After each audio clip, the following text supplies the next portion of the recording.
Welcome to my YouTube channel Rajbanshi style অফিসিয়ালে আপনাদের অনেক অনেক শুভেচ্ছা ও অভিনন্দন। তো আমি আমার টোটো ঘরের চারদিকের পরিবেশটা আপনাকে দেখাচ্ছি, ঠিক আছে। তারপর আমি একজন মৃৎশিল্পী, ক্ষুদ্র থেকে অতি ক্ষুদ্রতম মৃৎশিল্পী। আমি একজন মাটির কাজ করি।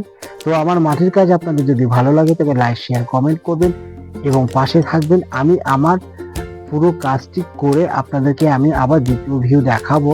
তো সেই দেখার জন্য আপনাদেরকে একটু ওয়েট করতে হবে, কারণ মায়ের পুজো আরো কদিন দেরি আছে। তারপর আগে আমি আমার বট গাছের ছায়ার ভিউটা আপনাদের সাথে দেখাচ্ছি।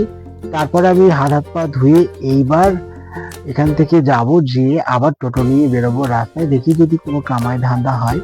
তো আমি একজন গ্রামের ছেলে, আমার গ্রামের পরিবেশটা আপনাদের সামনে তুলে ধরছি, কারণ গ্রাম সবাই দেখেছেন, শহর সবার দেখা বাকি রয়েছে।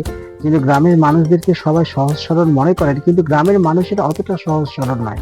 কারণ তুমি যখন জীবনে কিছু করতে চাইবে তখন তোমার পা ধরে মাটি থেবড়ে নামাবে, এটা হচ্ছে এদের ক্যারেক্টার। কারণ গ্রামের মানুষকে যতটা সহজ সরল মনে করেন, গ্রামের মধ্যে আর কিছু না থাকে, হিংসার পরিমাণটা অতিরিক্ত রয়েছে। তাই 1 কাঠা জমি নিয়ে শহরে বাস করা ভালো, তবে 100 বিঘার মালিক হওয়া ভালো নয়। কারণ গ্রামের মানুষরা তুমি যেটাই করতে চাইবে, তোমার ভালো কিছু দেখলে তারা হিংসায় জ্বলবে এবং একে অপরের প্রতি সেটা আলোচনা করবে।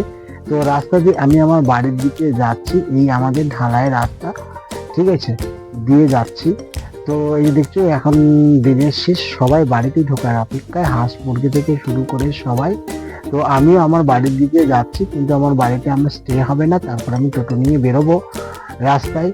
তো এই যে দূর থেকে দেখতে পাচ্ছেন আমাদের চারদিকে ঢালাই রাস্তার মাটির বাড়ি, লাল মাটি দিয়ে সবাই লেপে কুচে রেখেছে। এবং তারপরে এই যে দূর থেকে যে একজন ভদ্রলোকে দেখতে পাচ্ছেন, ইনি আমার বাবা। কারণ 10 মাস থেকে ইনি অসুস্থতায় ভুগছেন, জানি না কোন অভিশাপের ফলে, ঠিক আছে। তো আমার বাবার সুস্থতা আপনারা সবাই কামনা করবেন। এই আমার ছোট্ট গলি দিয়ে আমি আমার বাড়ির দিকে ঢুকলাম। তো বাড়ির মেন গেটের আগে হচ্ছে আমাদের এই যে বাড়িটার ভিউটা আপনাদেরকে দেখালাম। আমি একজন অতি সাধারণ শিক্ষক। Thank you.